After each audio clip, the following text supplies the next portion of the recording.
Aham. Vou só ver o sinal que virá. Sim, boa noite, então, formalmente agora, a todos. Eu estava repassando aqui, essa eu acho que é a 12ª, né, edição do Desafios da Liderança, 11ª, um evento que nos acompanha e que marca a trajetória deste programa profissional em gestão de negócios desde a primeira edição. Meu nome é Marcelo Fonseca, eu sou o atual coordenador desse programa de pós-graduação. E como coordenador, a gente é responsável por prestar contas ao sistema que nos regula, a CAPES. Eu estou muito envolvido aqui com os relatórios para a CAPES, e algo que me chama muita atenção nos últimos anos é que o que a CAPES quer ver de um programa profissional é que diferença a gente faz na sociedade. Em outras palavras, é isso, o que a gente pesquisa, o que a gente promove de discussão, o que os alunos pesquisam e aplicam na sua realidade. Basicamente, o que a gente precisa mostrar é para que servimos. E nessa linha de um programa profissional que deve servir para produzir conhecimento para a prática, este evento nos orgulha muito, Patrícia. Eu sempre me orgulhei como colega, me orgulho como coordenador agora, porque ele tangibiliza esse diálogo, essa estreita conexão e tenta acabar com um falso distanciamento entre academia e prática, que para nós é falso, mas que volta e meia precisa ser lembrado de que isso não é pertinente, né, tratar como dois mundos. Eu acho que aqui a gente tem uma expressão ótima disso, reunindo há anos, né, várias pessoas, seja nos grupos de pesquisa, né, no grupo de pesquisa em liderança e gestão de pessoas, que a Patrícia, o professor Freitas, que está aí coordena, especialmente nesses eventos em que a gente tem a oportunidade de ter uma melhor expressão dessa troca, né, profissionais de larga experiência, trazendo suas perspectivas, discutindo com pessoas da academia, e com isso espera-se alimentando todo esse contexto, né, os dois lados. Patrícia, eu estou vendo que a gente tem aqui pessoas de fora, a gente tem nossos alunos de mestrado, de doutorado, que é muito legal, e já havia dado boa noite ao Dr. Calil, a Viviane, em especial ao Saulo, que é nosso egresso aqui, a gente sempre fica super feliz quando consegue ter a presença de quem passou por aqui e faz a diferença, que eu falei. Então, tenho certeza que vocês vão ter um ótimo evento. Eu vou assistir um pouquinho e vou dar aula, que felizmente tenho aula, infelizmente não vou poder ficar com vocês, mas te passo a palavra então, Patrícia. Muito obrigado. Eu agradeço, Marcelo, realmente, assim, te escutando, passa um filme, é uma satisfação estar aqui fazendo a 11ª edição deste evento, que acompanha desde o nosso início aí do mestrado, né, agora já com mestrado e doutorado, dando conta desse objetivo que marca, né, a tag, assim, do evento, que são os desafios de liderança, mas que, em especial, nesse ano, nós procuramos expandir, né, e abrir um espaço para também escutar as lições, né? Desde o ano passado, a gente vem vivendo um cenário super atípico, e esse ano, ao pensar desafios da liderança, né, saltou aos olhos o quanto que a gente teria de oportunidade de olhar para essas lideranças, né, que muitas já estão aí se especializando na gestão, não só na área médica, né? E aqui vamos ter esses exemplos. O Marcelo falava do Dr. Saulo, né? Nosso egresso aqui, né? E que tanto vai poder trazer um pouco do olhar também interno do programa. Dr. Calil, Viviane, que na prática também estão vivenciando esses lugares, né, e transitando nessa interdisciplinaridade de saúde e gestão. Então, eu começo agradecendo imensamente a presença de todos os palestrantes, né, que já acho queridos amigos e parceiros desse nosso programa de gestão e negócios.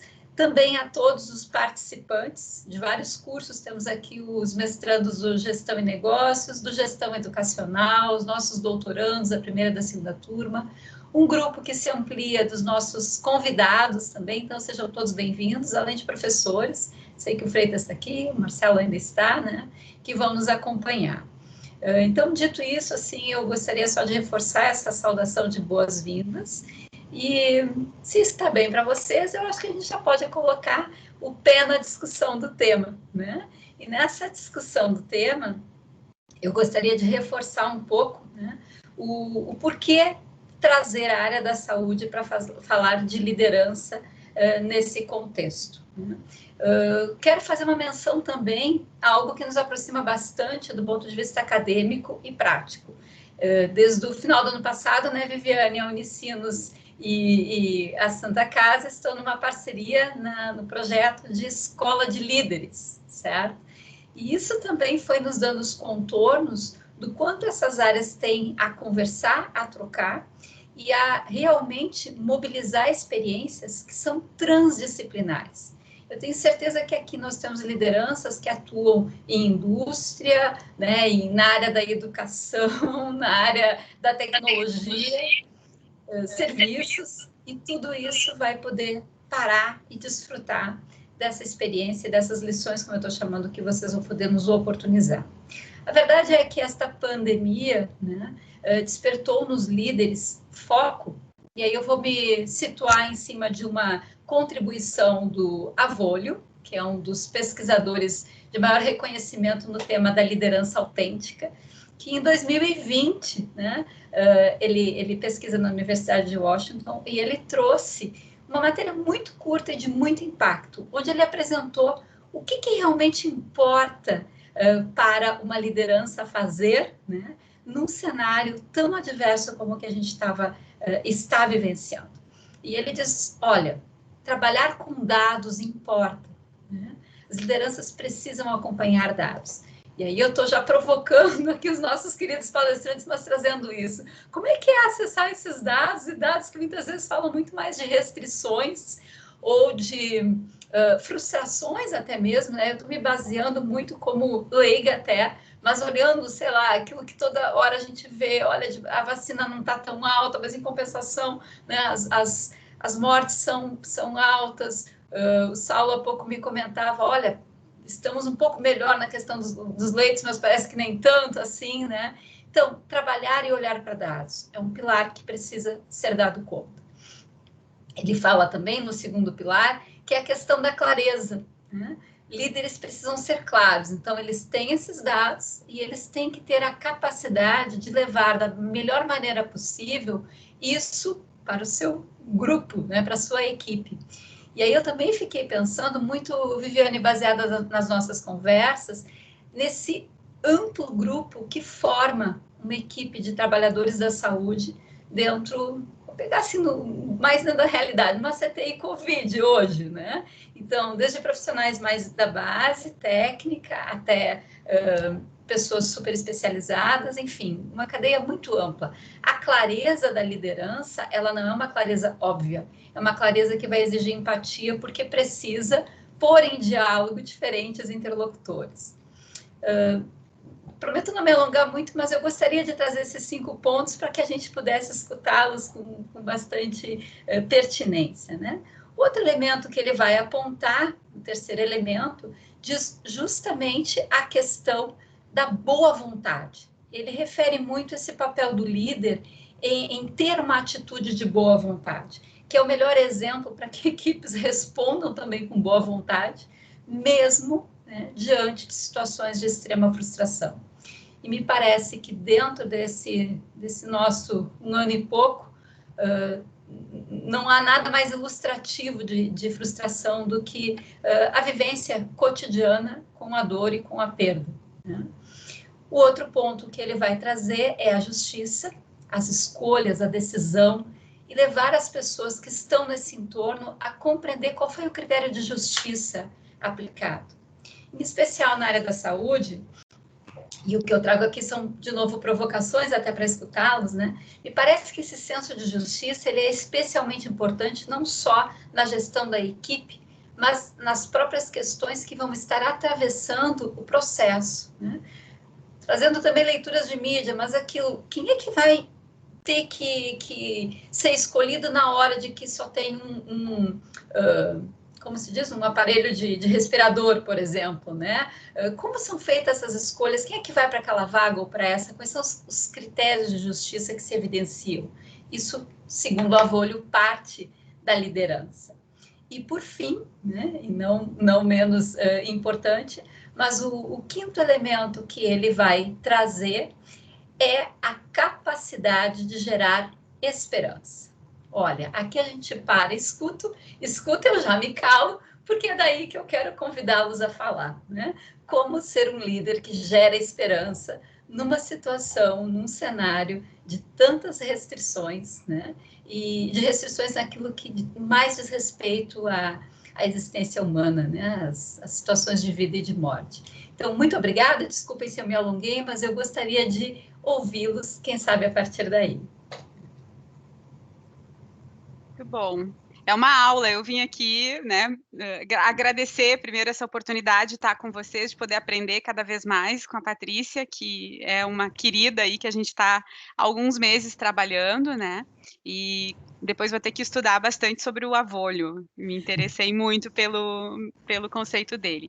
Bom, eu sou a Viviane, né, para quem ainda não me conhece, eu estou na Santa Casa de Porto Alegre há 5 anos, nunca tinha trabalhado na área da saúde antes, apesar de ter uma experiência, vinha fazendo as contas, eu comecei muito cedo, comecei como jovem aprendiz, numa área de RH, na Ferramentas Gerais, que é uma empresa bem tradicional aqui do estado, né, e estou hoje com 47, então já tenho mais tempo de RH do que fora do RH, mas sempre na área de serviços, nunca na área de saúde, muito menos na área hospitalar. Então, nesses 5 anos, tenho aprendido muito, e a pandemia, trazendo para o tema aí dos desafios da liderança, né, ser líder de RH, durante a pandemia está sendo desafiador para todos os meus colegas, né, nos grupos aí que eu participo, de Anshan, de ABRH, todos os RHs estão tendo que se reinventar de várias maneiras, mas eu posso confessar para vocês que não tem nada mais complexo do que ser RH de hospital no meio de uma pandemia. Então, falando dos tamanhos, né, acho que o doutor Calil está aqui, doutor Saulo, a gente precisa dar um pouco do contexto das instituições onde a gente está inserido, né, a Santa Casa tem 9 hospitais, então, vocês conhecem aqui a unidade de Porto Alegre, mas a gente também tem Gravataí, tem Santo Antônio da Patrulha, temos 43 unidades básicas de saúde que estão sendo gerenciadas por nós, e nesse volume todo, um cemitério, né, uma casa de apoio, a gente tem uma estrutura gigante, são quase 9.000 empregados CLT, no regime CLT, e mais 2.900 médicos que trabalham vinculados ao nosso corpo clínico aí nos diferentes regimes de contrato, né? Então, a gente está falando de uma força de trabalho de quase 13.000 pessoas, o que traz aí além, né, o Calil depois vai falar um pouco do ensino e da pesquisa, toda a questão dos estagiários, dos residentes, dos estudantes, então, é uma cidade de médio porte a Santa Casa, né? E dentro desse contexto, a gente tem algumas nuances, assim, 77% dessa força de trabalho é feminina, então, já trazendo aí alguns pontos, né, do que aconteceu durante a pandemia em relação a gestantes, né, depois a gente pode falar um pouquinho sobre isso, então eu tenho um público muito feminino, eu tenho 70% que tem até 5 anos de casa, então a Santa Casa tem um posicionamento de mercado como hospital-escola, de contratação na base das trajetórias profissionais. Então, sim, eu sou uma instituição que forma profissionais para o mercado da saúde, né? O Hospital São Lucas me rouba também, os outros hospitais da região aqui buscam na Santa Casa profissionais já treinados, até pela qualidade assistencial e de tecnologia que a gente tem nessa formação. E o nosso posicionamento de mercado, salários, benefícios, é uma escolha e a gente realmente não tem como competir com aqueles que são, digamos assim, no terceiro quartil aí das práticas de RH. E isso traz uma realidade, uma rotina de constante contratação, então eu tenho em média 200, isso antes da pandemia, né, números gerais, 200 contratações por mês, esse é o meu turnover natural, e consequentemente 200 pessoas em formação básica, funcional, iniciando esse processo todos os meses também.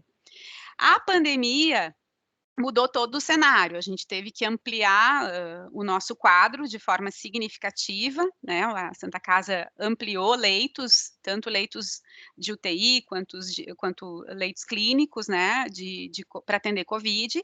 Também vivemos a ampliação das próprias unidades básicas de saúde. Então, teve meses aí na história que a gente contratou 500 pessoas, né? E aí eu tive a sorte de estar num momento da minha área de gestão de pessoas em que a gente estava implantando todo um processo de automação e automatização das nossas ferramentas. Então, Deus ajuda, né? A gente estava num momento bem positivo e foi o que nos deu a esperança, né, de que a gente ia passar por isso. Realmente, março de 2020 foi quando tudo começou para nós, né, e nós tivemos que colocar aí quase 2.000 pessoas, que é toda a nossa área administrativa e de apoio, em home office, de sexta para segunda-feira, foi todo mundo para casa. Santa Casa não tinha nunca vivido isso, nem tinha expectativa de viver isso, né? Um hospital, a prática de home office é bem complexa, e a gente conseguiu lidar com essa situação de uma maneira ágil, né? Buscando rapidamente as ferramentas. Então, esse foi um desafio grande. E, ao mesmo tempo, a nossa primeira medida foi criar uma célula de alocação de pessoas, porque nós tínhamos que lidar com a impermanência de que hoje eu tenho o Dr. Calil para trabalhar na escala médica, mas amanhã o Dr. Calil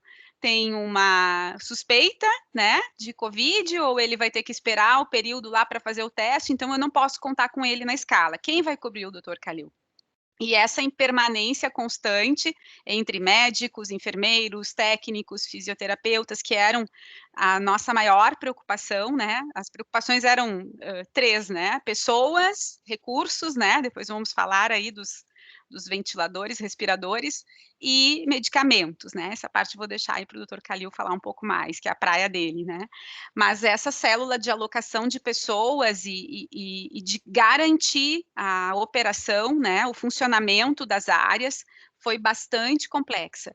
Também tivemos uma preocupação grande com o bem-estar das pessoas, em como a gente iria atendê-los, acolhê-los, e aí, de novo, a tecnologia veio a nosso favor, a gente rapidamente conseguiu, né, com o ensino e a pesquisa aí nos apoiando, implementar ferramentas de telemedicina também muito rapidamente, que atenderam os nossos funcionários, né, então vocês vejam esse volume todo de pessoas, e não só no Covid, mas também nas questões relacionadas à saúde mental, né? Porque teve muita gente com medo, né? Medo da contaminação, medo de perder alguém da sua família. Eu costumo dizer que dessa pandemia todos nós vamos sair mais pobres, né? Seja economicamente falando, enquanto sociedade, negócios, instituições, mas também com perdas, né?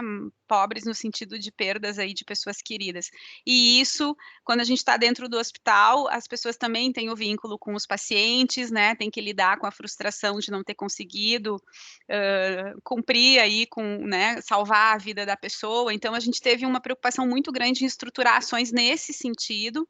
Sem sombra de dúvida, foi o ano em que as ações de medicina e segurança do trabalho nunca foram tão importantes, né, como o RH. A gente sempre valoriza muito as questões legais, né, as questões de desenvolvimento, líderes, mas foi o ano em que cuidar da saúde no seu mais amplo espectro e da segurança das pessoas, né? Então, os nossos números são gigantescos do ponto de vista de EPIs e todas as mudanças, né? A impermanência de novo. Essa máscara pode, amanhã não pode mais, amanhã precisa de um outro EPI, esse EPI não vale mais. Então, a gente criou comitês nos mais diversos níveis, né? Que se reuniam diariamente para poder rapidamente tomar as decisões e trazer a segurança para o ambiente de trabalho, né?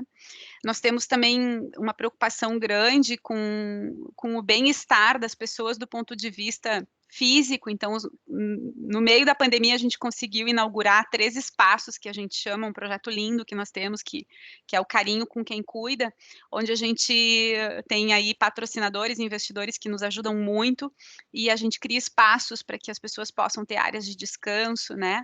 Isso foi uma das coisas que também nos sensibilizou muito. A gente vê para a equipe médica tem o estar médico, né? Mas não tinha o estar do técnico de enfermagem. Então, isso foi algo que a gente começou antes da pandemia, mas que durante a pandemia, com muito orgulho, a gente conseguiu inaugurar 3 espaços, que é para o pessoal da higienização, que é para o pessoal que está lá, né, na base da pirâmide mesmo, mas que está fazendo um trabalho tão importante quanto o trabalho do gestor, né, do plano terapêutico dos nossos pacientes. E ao mesmo tempo, um misto, assim, de, né, alegria e preocupação, mas eu tenho convicção, e aí o Calil pode me desmentir depois, mas a gente, do ponto de vista cultural, fez 10 anos em um, né? A gente acelerou muitas coisas na Santa Casa, então esse é o lado bom da pandemia, né? Do ponto de vista de tecnologia, de inovação. E aí, óbvio, quando a gente faz 10 anos em 1000, né? A velocidade afeta outros aspectos da nossa vida, né, profissional, pessoal, e aí vem todos os desafios que a gente encontrou até do ponto de vista legal, né, seja pelas MPs, né, que iam e voltavam, e contratos de trabalho, e carga horária. Num primeiro momento a gente aderiu a alguns, mas depois a gente viu que não poderia, então tivemos que olhar um pouco para a sustentabilidade da Santa Casa, na medida em que toda a nossa dedicação aos pacientes do Sistema Único de Saúde implica aí num déficit gigante anualmente, né, que já está planejado, né, então a gente tem uma meta de déficit, é a primeira empresa que eu trabalho que a meta é ter um prejuízo, né, mas isso é em prol da missão, só que o tamanho do prejuízo não pode também comprometer, né, a sustentabilidade da instituição. Então, sim, a gente teve que passar por uma reestruturação do ponto de vista de redução de custos, né? Estamos ainda nesse desafio, que é um desafio permanente para nós, mas sempre com uma clareza muito grande, assim, na questão das escolhas, né? Então, a área assistencial é uma área que está sendo muito valorizada nesse momento. A gente, no meio da pandemia, conseguiu reduzir, conseguiu fazer reconhecimento financeiro para o pessoal da assistência, foi muito importante, né? A gente conseguiu fazer um reajuste aí que aproximou a remuneração desse grupo, especialmente ao mercado, como eu falei antes, que não é tão competitiva, a gente passou a ser um pouco mais, e tivemos que criar, né, colegas, uma célula para acompanhar todas essas informações, sejam as informações relacionadas ao afastamento, que diariamente eu preciso monitorar quem está em espera de resultado de PCR, quantos dias falta para testar, saiu o teste, é negativo, volta imediato, é positivo, quantos dias fica fora, como é que eu fecho a escala. Então, a gente criou uma verdadeira central de informações com relação a isso. As questões relacionadas ao absenteísmo, que não são só relacionadas ao PCR, ao COVID, mas às outras doenças, né, médicas ou não médicas, o absenteísmo, e a própria questão da vacinação, que quando começou, nós fomos, pelo nosso tamanho, né, a gente normalmente é uma central de vacinação, a gente já funciona assim normalmente para os colaboradores, mas quando começou a vacinação da COVID, nós tivemos que criar uma outra central de dados e monitoramento, porque a gente vinha recebendo por lotes e hoje a gente consegue fazer um acompanhamento, já na Santa Casa todo mundo já com segunda dose, graças a Deus os profissionais da saúde foram priorizados, né, e isso é o que tem nos dado um pouco mais de tranquilidade para retomar o trabalho presencial e agora o maior desafio, né, doutor Calil, é atrair os pacientes, né, para que eles voltem, né, os das outras doenças, né? Porque a gente está vivendo um momento em que está todo mundo muito incerto, né? Com relação à sua própria saúde. Então, dados gerais, assim, eu queria passar para o meu mestre Calil aí, doutor Antônio, né? Para ele complementar esse cenário da Santa Casa. Muito obrigada, Viviane, pela tua fala. Eu acho que em seguida a gente volta também com perguntas, né? Eu acabei não referindo isso, mas a ideia é que os nossos participantes também tragam perguntas. E de imediato, então, já agradeço ao doutor Calil, né, por estar conosco e trazer aí a sua experiência e as suas lições, doutor. Boa noite, Patrícia. Obrigado pelo convite. Um Um abraço ao Marcelo, que teve que nos deixar, mas é um grande prazer estar essa noite aqui com vocês, com o Saulo, que trocamos algumas informações durante essa pandemia, e a nossa gestora de pessoas aqui, a Viviane, que, na verdade, resume o que é o líder, é um gestor de pessoas, na verdade, né? O líder tem que englobar o conhecimento de pessoas, é o mais importante.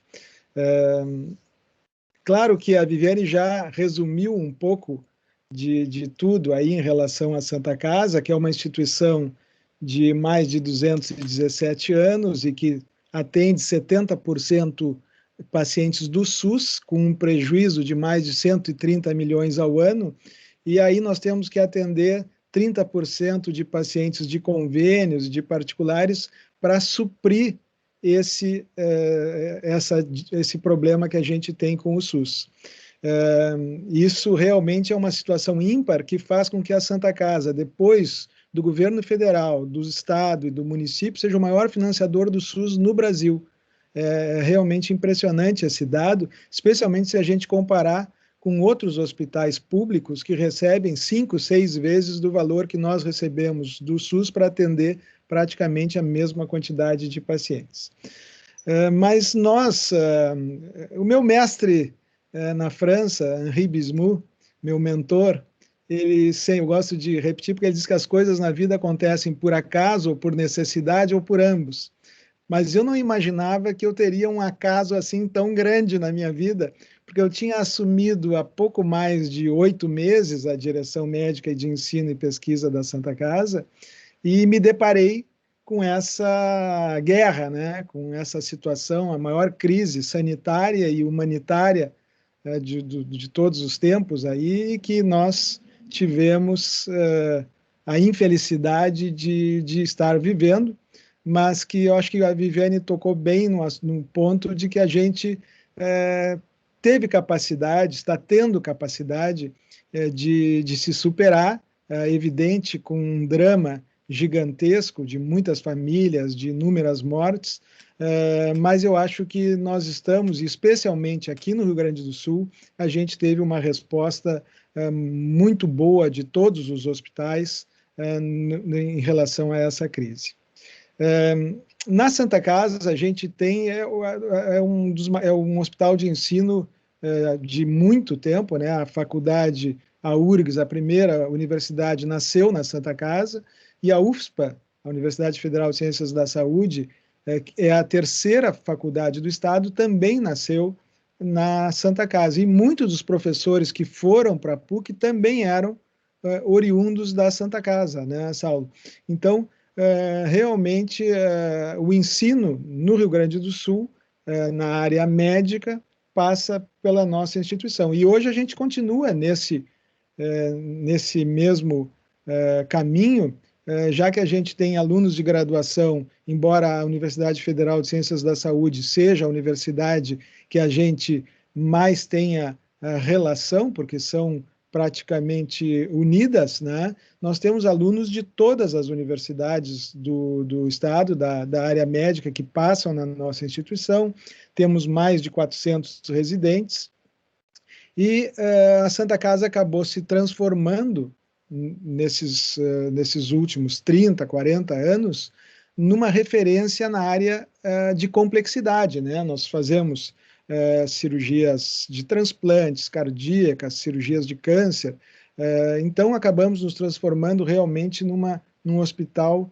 de muita complexidade, com hipertrofia de áreas da fisioterapia, da enfermagem, de todas as áreas da saúde, e também da gestão. A Santa Casa hoje, a gente anda pelo Brasil e sempre que a gente dá uma aula em algum congresso, o pessoal vem falar conosco para saber como é que é a gestão na Santa Casa, porque é algo que as pessoas não entendem.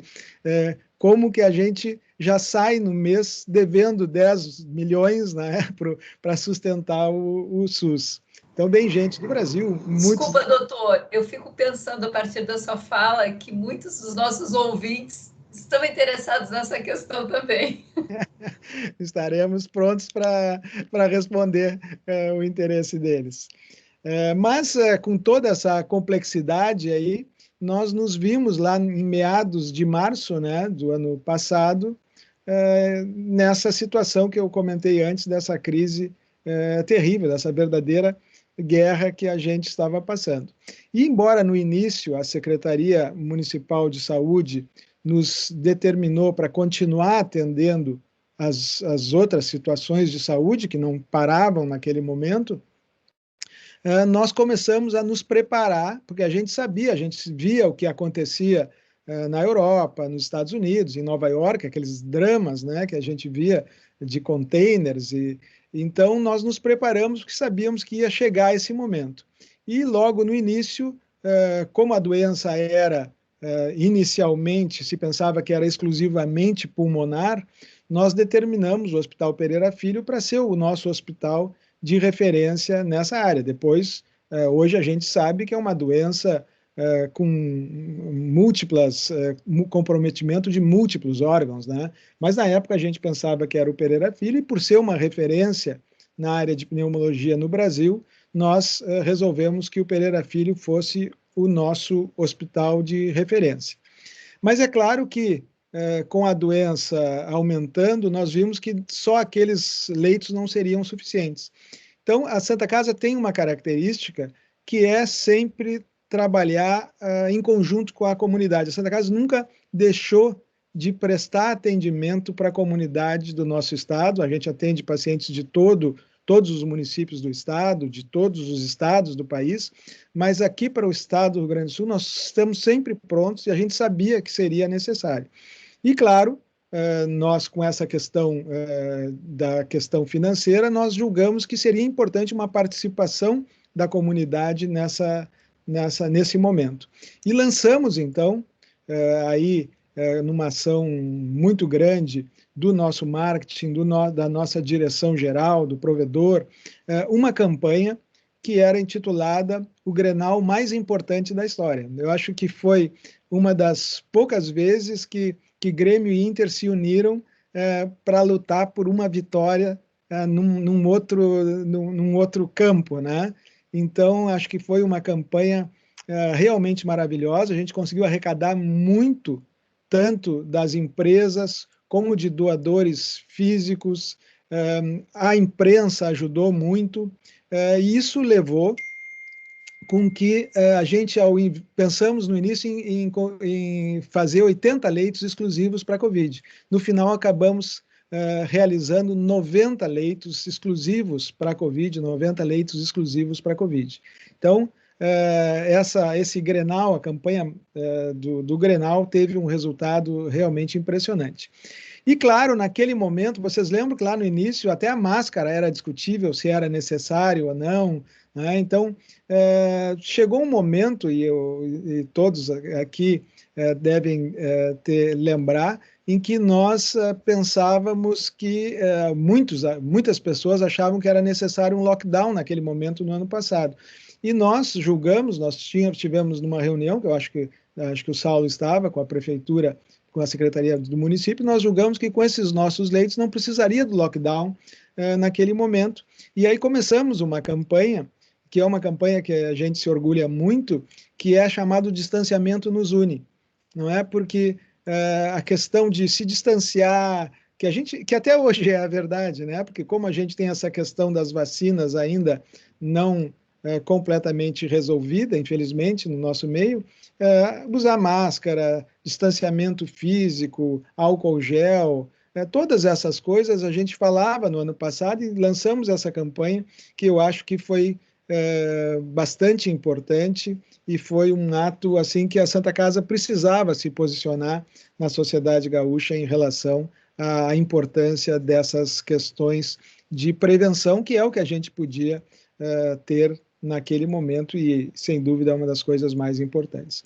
Mas é claro que surgiram algumas possibilidades e teve uma medida da Presidência da República, porque vocês lembram que a telemedicina tinha um grande problema, o CRM, o Conselho Federal de Medicina, não autorizava, e a pandemia acabou trazendo essa possibilidade de a gente colocar em prática a telemedicina. E nós conseguimos, logo em março, quando começou, eu me reuni com a Roberta e com o pessoal da TI, a Roberta Almeida, nossa gerente de ensino e pesquisa, e eu dei um desafio para eles que nós precisávamos estar com a nossa telemedicina em 1 mês funcionando.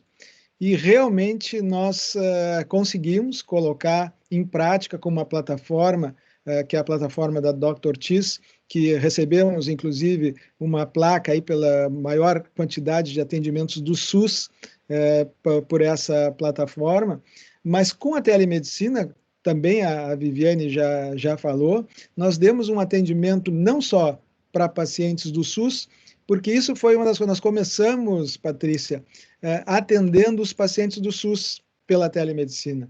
Por quê? Porque nós fizemos, logo no início, uma coisa que nunca tínhamos feito em 217 anos da Santa Casa, que foi parar de atender pacientes no ambulatório. Felizmente, foi um tempo curto, mas nós tivemos que parar, porque foi aquele momento do pânico generalizado, todos com muito medo de fazer qualquer atividade que tivesse contato. Então, por uma semana, nós paramos de atender, foi a primeira vez na história que aconteceu isso na Santa Casa. Então, nós, como retorno para esse público, nós começamos a telemedicina exatamente atendendo esses pacientes do Sistema Único de Saúde. Mas depois nós fizemos esse atendimento para os nossos pacientes, para os nossos funcionários, para todo o nosso grupo de trabalho da instituição. Então, foram inúmeros atendimentos, a telepsicologia, como a Viviane falou, foi super procurada. Nós fizemos, assim, milhares, mais de 2.000 atendimentos, né? A telepsicologia, a telefisioterapia foi oferecida. Então, realmente foi algo muito grande, envolveu mais de 140 voluntários, e aí em conjunto com a Universidade Federal de Ciências da Saúde de Porto Alegre, nós trabalhamos muito juntos, foram mais de 2.000, 3.000 atendimentos, muitos pacientes eram atendidos ali se pedia o PCR, então não precisava haver uma circulação grande de pacientes, e isso fez com que hoje nós temos uma forma de teleatendimento com a Secretaria Municipal de Saúde. Nós assinamos um contrato com a Secretaria Municipal de Saúde, obviamente gratuito de nossa parte e da Universidade Federal, em que nós fazemos a orientação, o teleatendimento, os pacientes são, quando necessários, a realização de PCR, eles vão em algum posto da prefeitura para realizar os PCRs. Então, realmente foi algo que gerou fruto e continua agora de uma forma oficial, e até atestado médico, às vezes os pacientes podem receber através do teleatendimento por esse tipo de convênio que nós celebramos com a prefeitura. Além disso, nós fizemos assim muito treinamento, né? Nós utilizamos a telemedicina para realizar muito treinamento. Nós fizemos lives de telesimulação com com as pessoas que estavam envolvidas diretamente no atendimento da Covid, porque a gente sabe que isso era muito importante para a segurança dos pacientes e também para a segurança das nossas pessoas que estavam trabalhando diretamente. E como foi falado antes, isso era uma das coisas mais importantes para nós. Obviamente que, como pessoas da área da saúde, a gente não pode se privar de realizar esse atendimento, mas nós temos que também nos cuidar e ter toda a segurança para realizar esse tipo de atendimento. Então, acho que a telemedicina foi realmente um grande avanço e que a gente conseguiu fazer bastante, oferecer bastante, não só para os nossos, mas também para a população em geral. Depois disso, infelizmente, né, a gente achava que estava tudo resolvido, e lá no final do ano, o pessoal começou a se aglomerar, e talvez o problema principal tenha sido as aglomerações, porque passou o final do ano, não houve um pico tão grande. Mas depois do carnaval, aí sim a coisa explodiu, e aí acho que as pessoas estavam mais tranquilas, porque não tinha tido pico logo depois do fim do ano, e associado a essa nova cepa, a gente acabou observando essa explosão de casos, e isso fez com que aí sim nós tivéssemos que usar uma parte muito maior do nosso hospital e parar muitas atividades. Nós tivemos que parar, inclusive, o bloco de transplantes nesse período, não é? Porque nós tivemos que usar a sala de cirurgia, a SR, para que esses pacientes todos fossem atendidos. Nós chegamos a 154 leitos de UTI nos hospitais da Santa Casa e aproximadamente 300 leitos de internação exclusivos para a Covid. Então, chegou um momento que realmente a gente estava sendo, acho que o maior hospital em termos de atendimento de Covid aqui no nosso meio. E é claro, eu me lembro que nessa época eu dei uma entrevista para a BBC e uma das coisas que a gente falava era exatamente o que tu falasse antes em relação à questão da justiça, porque ali a gente viu que nós precisaríamos tomar uma decisão que para o médico é algo que inimaginável, né? A gente nunca imaginou e a gente via, claro, o nosso sofrimento é muito grande, mas a gente via os médicos de UTI, os intensivistas, com um sofrimento ainda maior pela decisão, mas que, claro, aí entra essa questão de justiça, que tu falasse muito bem. Essa decisão era uma decisão compartilhada, né? Não era uma decisão de uma pessoa só. Essas decisões tinham protocolos específicos, base no Conselho Federal de Medicina. Então, tudo isso era levado em consideração nessa questão de justiça com a equipe, né? Porque imagina o drama para uma pessoa ter que decidir quem vai primeiro para uma vaga de UTI, e especialmente com os pacientes, né? Então, acho que essa questão é extremamente importante, e a justiça, eu acho que é um dos valores mais importantes de um líder, né? O líder tem que ser justo, né? Tem que ter credibilidade, tem que ter sincero, tem que saber aproveitar ao máximo dos seus comandados, mas a justiça, sem dúvida, é um dos fatores mais importantes aí para que a gente tenha tranquilidade na tomada das decisões e consciência tranquila, né? Estou me estendendo muito, né, Viviane? Mas só para encerrar, tu me pode parar, Patrícia, mas só queria terminar com algumas coisas, Por favor. Alguns dados importantes, porque é claro que a pandemia não terminou, não é? A gente tem uma situação de incerteza nesses últimos 30, 40 dias, temos uma situação de incerteza em relação ao que pode acontecer em termos de pandemia, mas temos outros problemas, né? E a gente vai ter muitos problemas daqui para frente.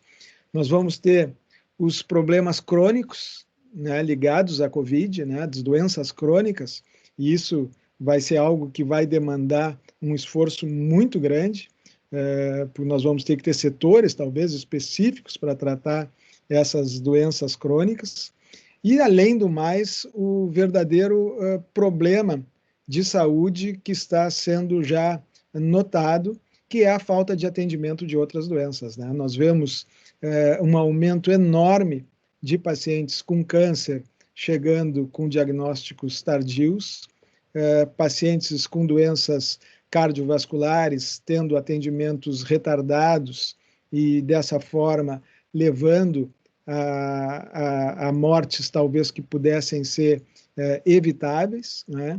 Então, esses fatores são ainda preocupações muito grandes. Nós, por exemplo, na Santa Casa, tivemos uma diminuição de 30% no número de exames de mamografias para diagnóstico de câncer de mama em mulheres. A Sociedade Brasileira de Cirurgia Oncológica estima aí que talvez existam 200 mil pessoas que tenham retardo no diagnóstico dos seus tumores. Então, a gente vê aí realmente um problema muito sério e que já se observa em algumas instituições hospitalares. Teve alguma coisa boa na Covid? A gente sempre procura tirar algo positivo, né? A Viviane já falou um pouco, mas eu acho que essa pandemia ela serviu muito para diminuir a distância entre o líder e os seus comandados, né? A gente trabalhou quase junto, né? Houve na Santa Casa do provedor, o diretor-geral, até o pessoal da higienização, a portaria, embora a gente tenha um pouco esse conceito, mas é claro que agora a coisa, por necessidade, teve que ser muito mais próxima, né? Então, acho que isso talvez tenha sido o mais importante, né? A gente tinha que decidir em conjunto. Então, nós tínhamos que estar em contato com o nosso marketing para fazer uma comunicação externa, né? A gente não adianta a gente fazer as coisas certas e não se comunicar adequadamente. E isso é extremamente importante, especialmente no momento desses de crise, de pânico, né? Então, a gente saber se comunicar com a nossa população, com os pacientes, com os familiares, com toda a população é extremamente importante. A Viviane já falou da sua atividade, que é fundamental, né? A gestão de pessoas para conseguir avaliar e contratar pessoas rapidamente. Nós tivemos momentos com vocês imaginam aumentar essa quantidade de leitos de UTI de uma hora para outra. Teve dias que em 12 horas nós tínhamos que contratar inúmeras pessoas. Então, saber fazer isso de uma forma bem clara, contratar as pessoas certas para o local certo, nesse momento é bem mais difícil. Eu acho que nós conseguimos fazer isso por essa proximidade também. A parte administrativa é extremamente importante, a parte administrativa e operacional, na questão dos suprimentos, né? Todo mundo viu a dificuldade de vários locais em termos de suprimentos, e nós temos a possibilidade de fazer negociação diretamente com as empresas, não com os distribuidores, e isso nos permitiu ter uma certa linearidade em relação à questão dos suprimentos, aos respiradores, né? Nós tivemos, e aí mais uma vez, nós tivemos uma ajuda enorme do governo federal, do governo estadual, do governo municipal e da sociedade como um todo. Nós tivemos respiradores, nós fizemos, graças à nossa engenharia clínica, a distribuição dos respiradores aqui em Porto Alegre era feita através da nossa engenharia clínica, que fazia a observação, a testagem desses equipamentos. Nós realizamos inúmeras pesquisas, né? A nossa unidade de pesquisa captou inúmeras pesquisas relacionadas à Covid. Nós testamos para a Anvisa respiradores, né? Então, eu acho que a nossa participação na sociedade foi realmente extremamente importante, e acho que aqui como tu estavas falando antes de escola de líderes, eu acho que essa pandemia foi uma escola para os líderes, né? Eu acho que todos nós aprendemos demais nesse momento. E é claro, eu acho que tu falasse na tua apresentação que é o fundamental para um líder num momento desse, saber manter o grupo unido, mas sempre deixando todos com esperança, né? Não podemos, em momento nenhum, perder a esperança, e é isso que a gente quer continuar dessa forma. Obrigada pela sua fala esperançosa. Eu acho que nos abre um cenário muito amplo para debate. Eu anotei uma série de questões e com certeza a gente vai voltar no debate pegando esses pontos, mas a perspectiva, né, de uma visão sistêmica deste negócio, desta instituição, né, e de tudo que envolve, nos dá muito pano para manga para seguir a conversa depois. Mas agora, de imediato, eu passo a palavra aqui para o Dr. Saulo, né? De novo, vou repetir nosso egresso querido aqui. E, Saulo, muito obrigada por ter aceito esse convite, por estar aqui trazendo a tua experiência, né, como um gestor médico, um tema que a gente debateu tanto, né? Lembro das nossas conversas em sala de aula, essa questão do médico com formação em gestão, né? E vai ser uma satisfação poder te ouvir dessa perspectiva. Obrigada, Saulo. Obrigado, Patrícia. Boa noite a todos. Agradeço imensamente aí o convite para compartilhar essas experiências aí desse momento tão duro. Obrigado aí ao professor Marcelo também, meus dois professores queridos aí, a Patrícia e o Marcelo, aí da época do mestrado, que já faz algum tempo, né? Parece que a vida passa tão rápido, né? Mas foi uma experiência muito bacana, muito boa, que contribuiu bastante aí para a minha formação como gestor, né? Agradeço aí também a presença do Calil e da Viviane, aí meus colegas de debate, esse debate tão rico, né? Para mim, a formação, eu sempre trago essa reflexão para os colegas, né? Eu digo assim, como médico, né, a gente quer ser um médico, ou quer ser atendido por um médico que não tem formação nenhuma, ou que tem alguma formação na sua especialidade, seja ele clínico, cirurgião, ou qualquer outra especialidade médica, né? Em geral, a gente quer ser atendido por alguém com uma formação sólida, né? Desde o médico generalista até o médico super especialista, que ele tem, além da experiência, uma boa formação, né? Então, quando eu pensei em fazer gestão médica, eu fui buscar formação, né? Eu preciso ter uma formação. E eu fiz uma formação inicial de MBA e depois fiz o mestrado, o MPGN aí da Unicinos, né? De mestrado profissional de gestão de negócios, que me deu realmente bastante solidez, né? Bastante base para tocar a vida de gestor médico, né? Então, foi realmente uma experiência muito bacana, muito boa de vida, né? Eu sou diretor técnico lá do São Lucas há 3 anos, né? Eu já tinha trabalhado com gestão médica antes em outras instituições, e o São Lucas é um hospital que muitos conhecem como Hospital da PUC, né? Porque o nome completo é Hospital São Lucas da PUC.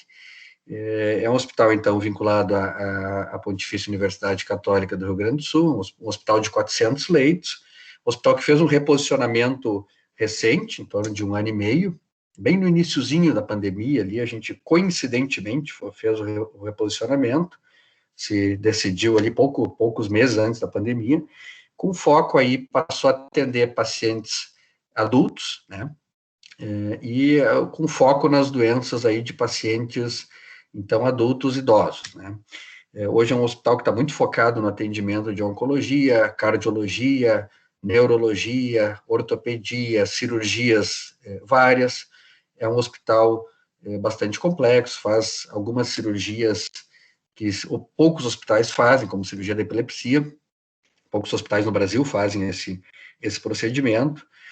Faz transplante, faz cirurgia cardíaca, tem várias outras unidades aí que fazem alta complexidade, e é um hospital que, com esse reposicionamento, buscou a sustentabilidade. Então, também é um hospital que hoje tem um foco, continua atendendo o SUS, continua atendendo o Sistema Único de Saúde, é um hospital filantrópico, é um hospital de uma entidade católica, marista, né? Então tem esse foco na assistência, tem o foco de atender o ser humano, mas precisou ter um foco na sustentabilidade que mantém a sua perenidade como instituição, né?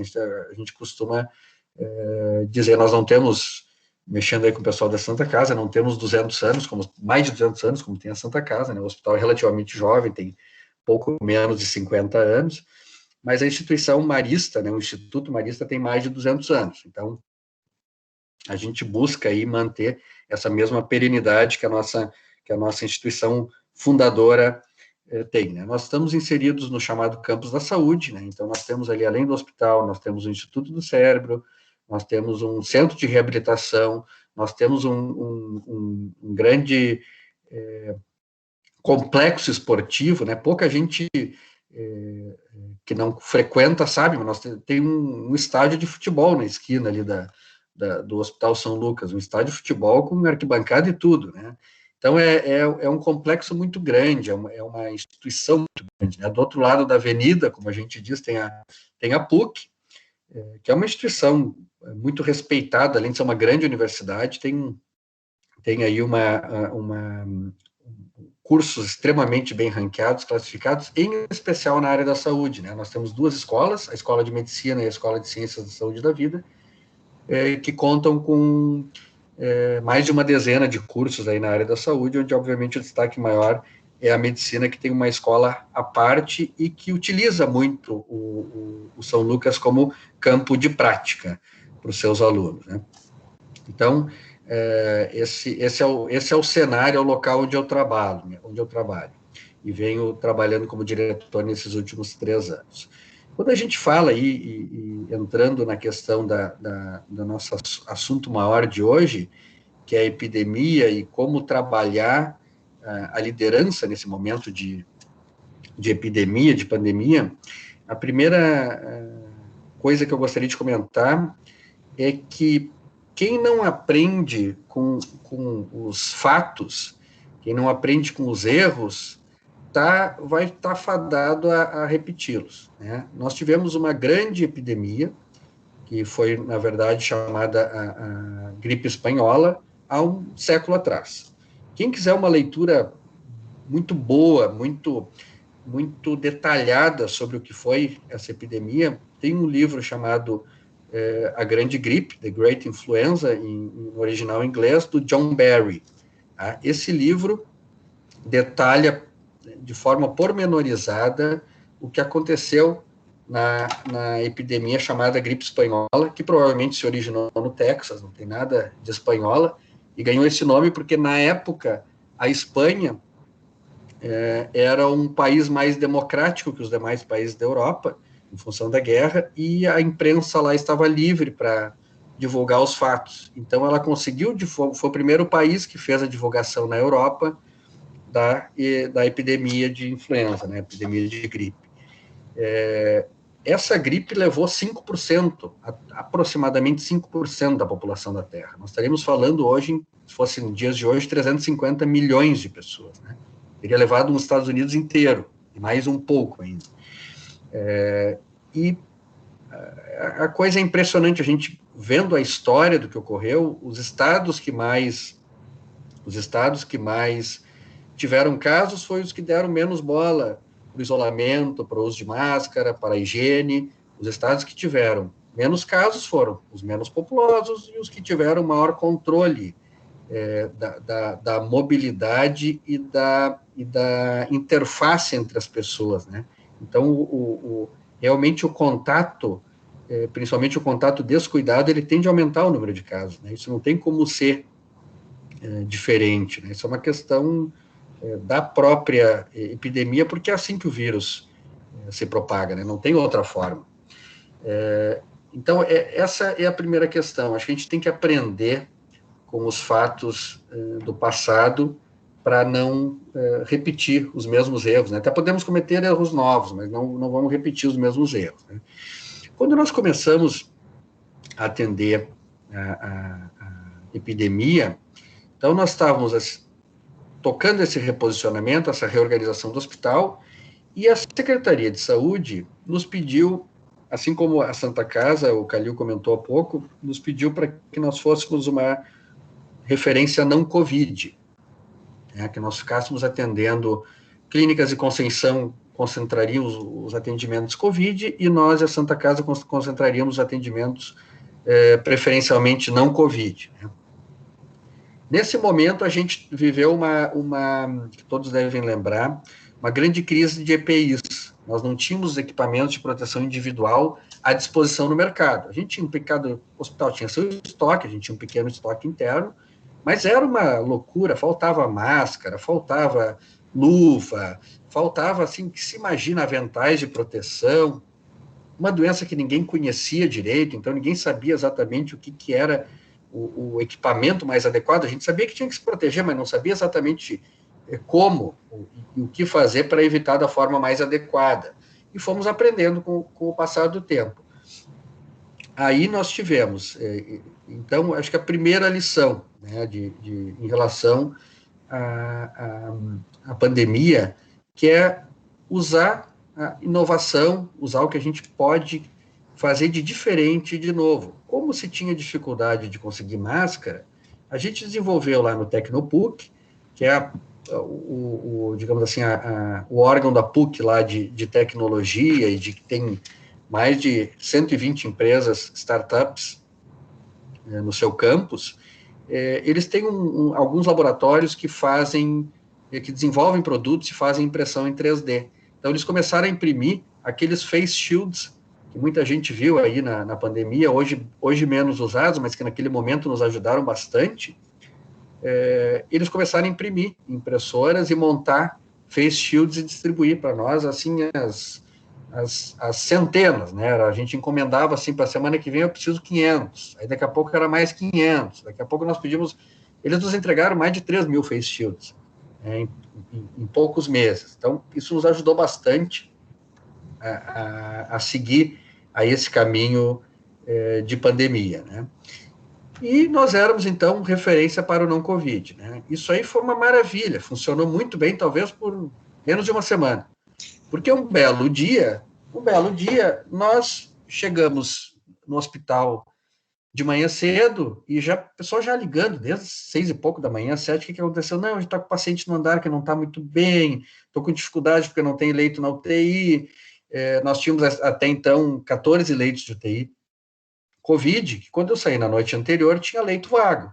Quando nós chegamos de manhã, o cenário era os 14 leitos ocupados, nós, na internação, com 4 pacientes graves, precisando ser entubados, outros 4 descompensando. Então, nós precisávamos, assim, desesperadamente de leitos de UTI. Ligamos para a secretaria, pedimos auxílio, ligamos para a Santa Casa, que estava abrindo leitos na época, que prontamente se dispôs a nos ajudar, ligamos para clínicas, fomos ligando, porque, enfim, a gente estava tentando ver como alocar esses pacientes. Bom, resumo da ópera, em 6 horas nós tivemos que criar uma UTI Covid. Criamos 14 leitos de Covid, que até o fim do dia estavam plenamente ocupados. Então, assim, isso nós estamos falando foi 1º de junho do ano passado, a primeira grande onda ali de aumento de casos, né? Na sequência, a gente teve um grande problema de RH, né? Nós começamos a ter um monte de pacientes, um monte de funcionários nossos que viraram pacientes, começaram a ficar doentes, começaram a ficar afastados, alguns realmente com Covid, outros não sabiam se tinham Covid ou não. Nós não fazíamos o exame de biologia molecular, né, o PCR para Covid, a gente não fazia no São Lucas. Era feito em laboratório externo, né, era um laboratório parceiro, que naquele momento não estava conseguindo nos atender adequadamente, porque o volume e a necessidade se multiplicou por 100 na cidade. Nós tivemos, então, que desenvolver a nossa própria biologia molecular e fizemos isso também rapidamente. Conseguimos um sequenciador genético emprestado na própria universidade, montamos o nosso, nós tínhamos, por sorte, nós tínhamos a área disponível e os profissionais capacitados para fazer o exame, e começamos a fazer exames e instituímos talvez um dos protocolos que nos deu mais segurança ao longo desse tempo. Todo paciente que interna no São Lucas tem PCR coletado, independente de ter sintoma ou não, porque é muito comum o paciente chegar por qualquer sintoma, pode ter um trauma, e faz o PCR, ele tem Covid, porque ele teve contato com Covid, embora não seja o motivo do atendimento dele, ele está contaminado com coronavírus. Então, a gente faz exames e o nosso laboratório dá um resultado muito rápido. Em 6 a 12 horas, a gente tem o resultado do exame. Então, todo paciente que chega ao longo do dia, no final da noite, a gente já sabe se ele tem Covid ou não, e a gente consegue alocar ele na área adequada. Isso nos ajudou a evitar muitos surtos, porque é muito comum isso, ele não tem a suspeita de Covid, e até se descobrir se a Covid não contaminou outros pacientes, eventualmente até a equipe, se a equipe não tiver o cuidado mais adequado, não tratá-lo ele como um suspeito de Covid. E, na sequência, como o Calil já comentou, nós começamos a reduzir cirurgias, fazer a cirurgia só de urgência, nós temos uma porta de entrada, uma emergência muito movimentada, atende muita urgência cirúrgica, então essas cirurgias foram mantidas, e começamos a reduzir atendimento ambulatorial, a emergência praticamente parou, a não Covid, nós ficamos só com atendimento Covid, porque as pessoas não iam, foi uma coisa assim assustadora, as pessoas muitas vezes estavam morrendo em casa e não procuravam emergência com medo de pegar Covid. Então, quantas vidas não se perdeu por infartos, por AVCs, por outras sepses, por outras patologias, não Covid, pelo medo que as pessoas tinham de ir no hospital. Enquanto eu costumo dizer, o hospital, funcionando adequadamente, é um dos lugares mais seguros que se pode ter em relação ao Covid. A gente tem um atendimento totalmente isolado, uma emergência para Covid, a outra para não Covid, ou para suspeitas de Covid, a outra para quem não tem suspeita. Nós temos UTIs separadas, nós temos internações separadas, a circulação de pacientes, a gente criou um fluxo seguro que faz a circulação de pacientes ser totalmente diferente, né? O paciente Covid, ele não cruza com o paciente não Covid. E mesmo o paciente, quando ele chega no hospital, como eu comentei, e ele é internado, ele fica isolado. Se cria ainda um terceiro fluxo, que é para aquele paciente que a gente chama de protocolo. Ele não tem suspeita de Covid, mas ele coleta um PCR e vai aguardar o seu PCR, e só depois do PCR que ele vai para a ala Covid, oficial ou não Covid, né? Então, esse movimento todo nos levou a pensar em alternativas, né? E como já mencionado, também criamos a telemedicina, que foi uma forma da gente atender as pessoas que ou não podiam vir nos momentos aí, auge da pandemia, ou às vezes até tinham dificuldade de se deslocar, pacientes do interior, não estava tendo transporte, ou as pessoas estavam com medo por ser fator de risco, principalmente o ano passado, quando não se tinha vacina ainda. Então, essa pressão nos levou a uma outra inovação, que foi a criação aí desse atendimento por telemedicina após a liberação lá do Conselho Federal de Medicina. Em seguida, nós começamos a ter crise de medicamentos, né? Falta de medicamentos, né? Não se tinha alguns grupos de medicamentos específicos, e essa crise foi mais forte até esse ano do que foi o ano passado, porque esse ano a pandemia veio com mais força, né, do que tinha vindo no ano passado, e nós tivemos que partir para adaptações, né? Então, outra lição da pandemia aí é a adaptabilidade, né? A capacidade que o ser humano tem de se adaptar, e que nós tivemos que usar para usar protocolos alternativos de sedação. A gente usa sedativos, usa bloqueadores neuromusculares e os analgésicos, e normalmente se faz esse coquetel de medicamentos para manter um paciente sedado, e por uma característica da doença, o paciente do Covid, ele tem que ficar com uma sedação muito grande. Se usa doses absurdas de medicamentos em comparação com outras patologias, e é necessário usar, porque senão o paciente não fica adequadamente sedado, ele não fica adequadamente bloqueado, né, tem a sua musculatura com a movimentação reduzida, para que ele possa ser adequadamente ventilado. Então, o tratamento dos pacientes, e pelo número que nós tivemos de pacientes, nós chegamos a ter aí 120 pacientes em UTI, ou em alguma unidade adaptada com cuidado de terapia intensiva, e nós normalmente temos 59 leitos de UTI. Então, nós chegamos a ter mais do que o dobro da nossa capacidade pré-pandemia em termos de leitos de pacientes de terapia intensiva, e conseguimos atendê-los, graças aí a toda essa organização e todo esse preparo, conseguimos atendê-los de uma forma muito adequada, conseguimos ter bons resultados, por uma pandemia, né, para o nível de gravidade dessa doença. Mas nós chegamos em alguns momentos usar alguns medicamentos sedativos, 2.500, quase 3.000 ampolas por dia. Então, imagina um hospital usar 2.500, 3.000 ampolas por dia de um medicamento. Exige uma logística de reposição muito grande, né, muito intensa, né, no momento em que se tinha uma escassez desses medicamentos, né, nas fábricas, nas distribuidoras. Então, os hospitais começaram a ficar com estoques muito baixos e a gente teve que fazer um trabalho intenso, porque na sequência começaram a vir outros desafios, as UTIs começaram a ficar lotadas, nós tínhamos uma limitação de ventiladores, né, os respiradores, aí a gente conseguiu uns emprestados, conseguiu doações, mas se tinha que fazer toda uma logística interna e uma análise diária. E aí vem a outra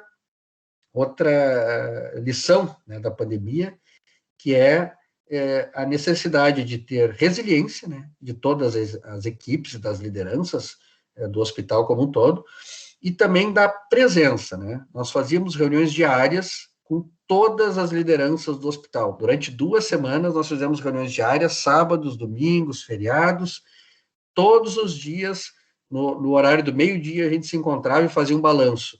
Como é que está o oxigênio do hospital? Nós tivemos, um fato muito interessante, com a escassez de ventiladores, nós começamos a ver técnicas alternativas e começamos a descobrir que se a gente usasse catéteres de alto fluxo de oxigênio, a gente conseguia evitar metade das intubações. O catéter de alto fluxo era utilizado antigamente, há alguns anos, em UTI neonatal, ele não era usado em paciente adulto. Mas alguém testou e passou adiante, e aí começamos a perceber que a gente usando catéter de alto fluxo evitava metade das intubações.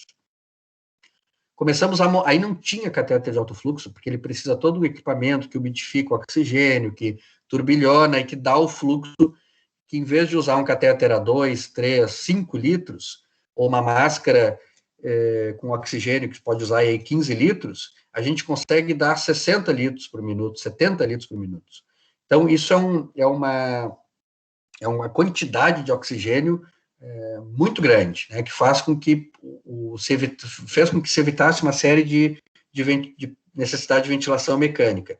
Só que isso criou um problema que, precisamos do aparelho, nós não temos. Aí desenvolvemos o aparelho usando respiradores mais antigos que nós tínhamos para umidificar, para dar a pressão que precisava para o oxigênio.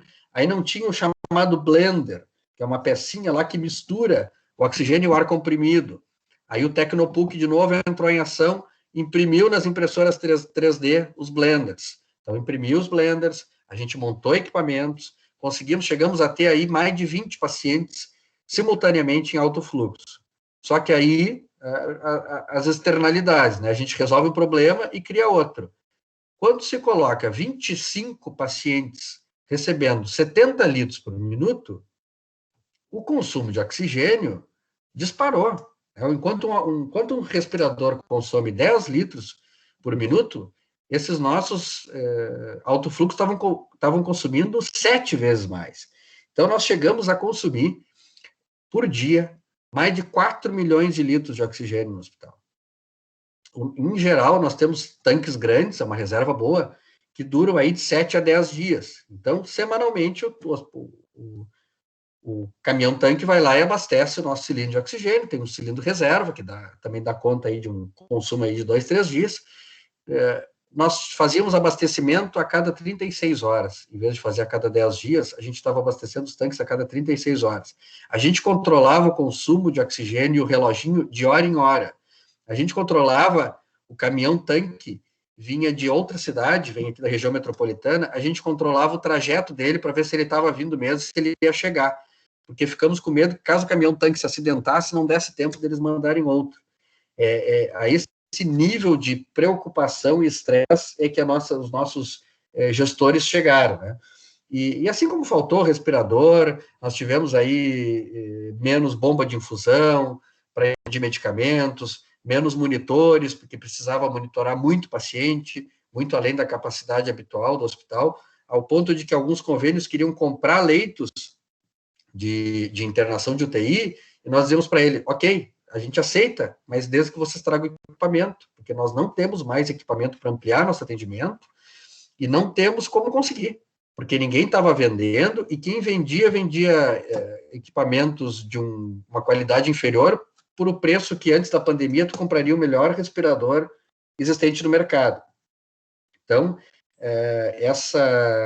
digamos assim, essa condição, essa contingência em função da pandemia nos trouxe dificuldades inimagináveis antigamente, né? Nós tivemos também um momento ali no final do ano passado, quando aquela onda deu uma refrescada ali no final do ano, equipes que nos disseram assim, pô, nós não somos intensivistas, nós fazemos UTI quando necessário, mas a gente faz UTI especializada, não faz UTI geral, e o nosso hospital tem UTIs que são especializados, tem UTI cirúrgica, tem UTI cardiológica, UTI de cirurgia cardíaca, pela característica de complexidade, tem UTIs com diferentes especializações. E alguns desses profissionais disseram, nós não queremos mais fazer, a gente prefere ficar em casa, prefiro não trabalhar, mas se tiver uma nova onda, nós não queremos voltar a fazer Covid. Não é o nosso DNA, a gente não...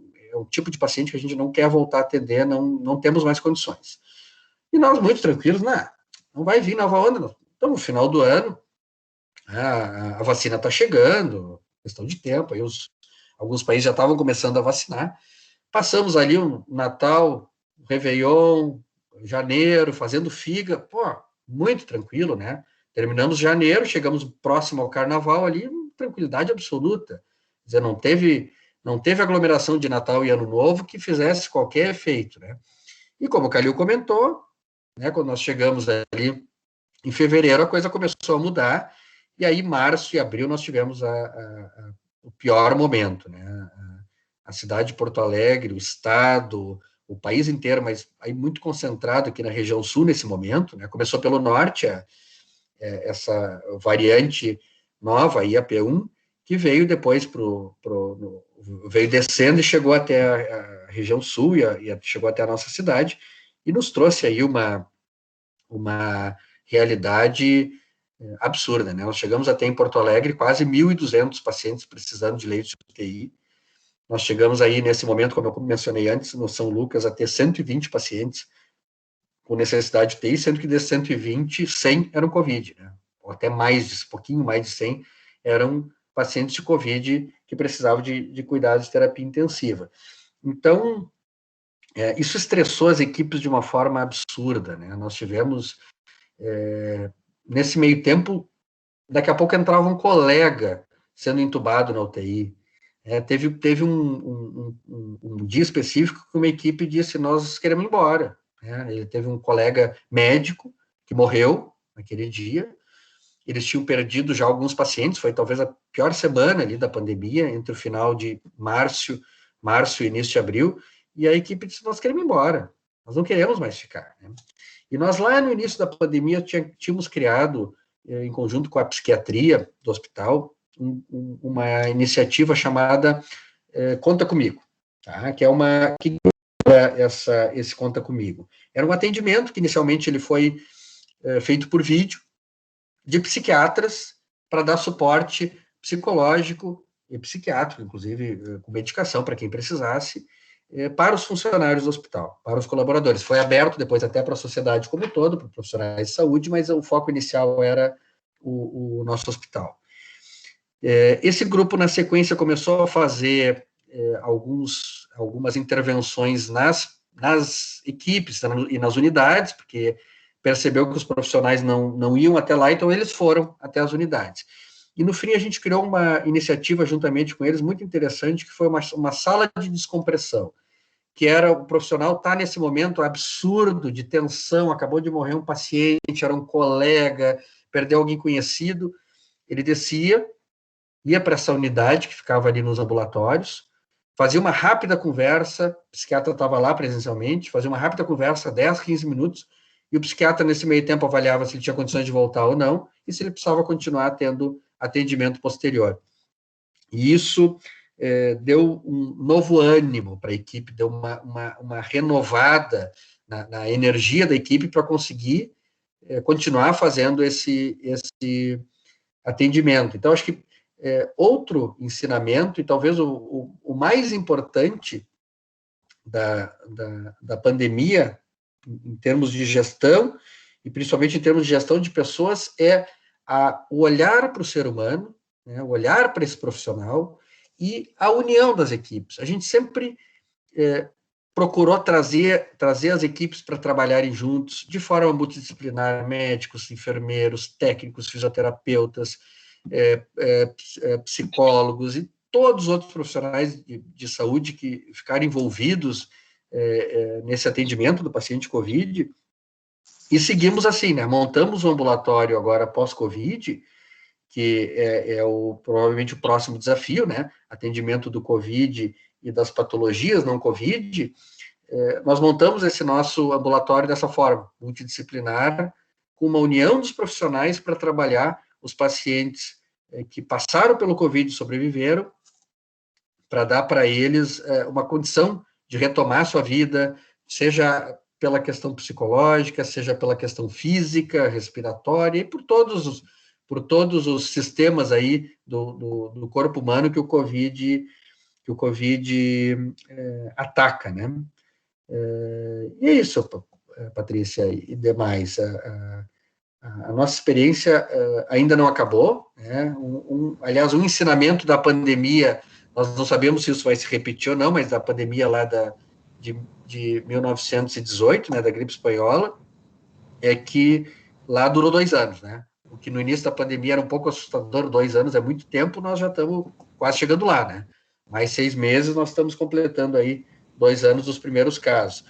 Então, acreditamos sim que para o ano que vem, com aí vacinado um grande contingente da população, a gente possa ter a menos que surja alguma variante resistente às vacinas, a gente possa ter um refresco e possa sair dessa pandemia, e o Covid vai continuar acontecendo, mas talvez daí como uma doença sazonal, como tantas outras viroses que nos acompanham aí nos meses de inverno, né?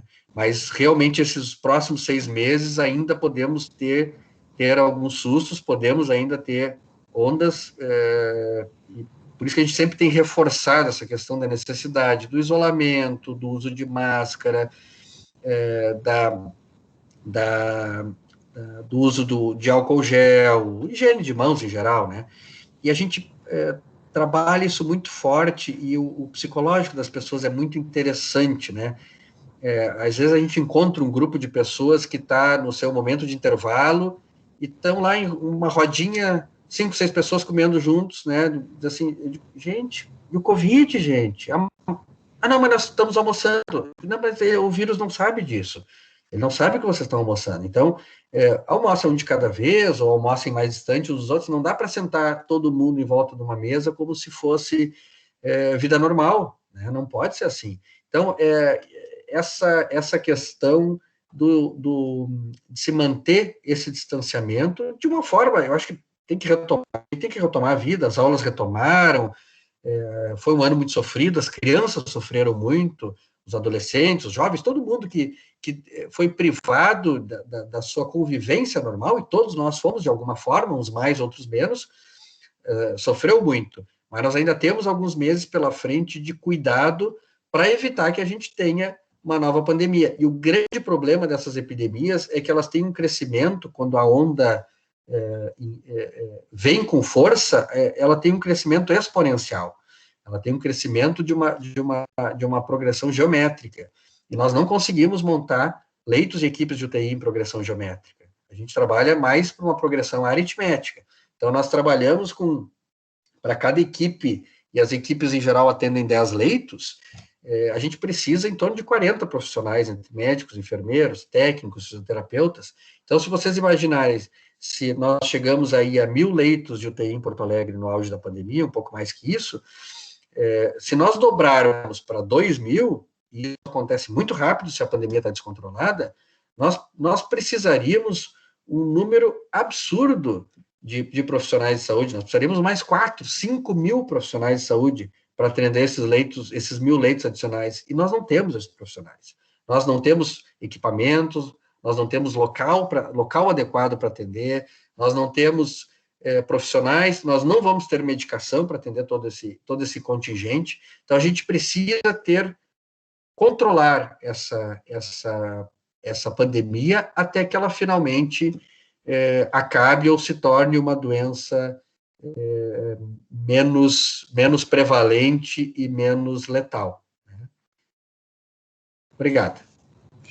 Muito obrigada, Saulo. Obrigada aí pela tua fala. Sabe que ao final dessa terceira fala, ou seja, depois da Viviane, né, do Dr. Calil, do Dr. Saulo, eu fiquei pensando que bom que esse Desafios da Liderança está sendo gravado, porque para além do que a gente discute aqui de liderança, de gestão de pessoas, né, fiquei pensando que foi uma aula de história.